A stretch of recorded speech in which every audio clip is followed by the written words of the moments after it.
సిద్ధార్థ రెడ్డిని చూసిన తర్వాత ఏమనిపించింది? రాక్షసుడు అనిపించింది చూస్తూ ఉంటే. నాకేం దయ కలగలేదు.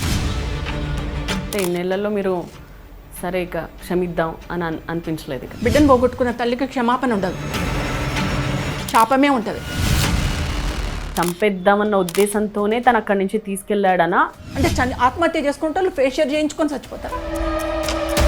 కొన్ని మామూలుగా ఆత్మహత్య చేయించాడా, లేకపోతే మామూలుగా మర్డర్ చేయించాడా?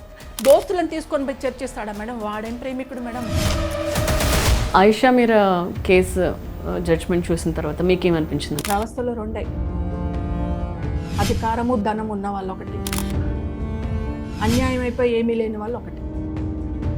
ఈ ఇండస్ట్రీలో ఏ పొజిషన్లో ఉండేది? అవార్డులు ఇస్తున్నారు, బాధల్లో ఉంటే ఆదుకుంటున్నారు, వాళ్ళకి ప్రోత్సాహకాలు ఇస్తున్నారు, వాళ్ళ కుటుంబాలను ఆదుకుంటున్నారు, చాలా సంతోషం. మరి ప్రత్యూష గుర్తు రావట్లేదా?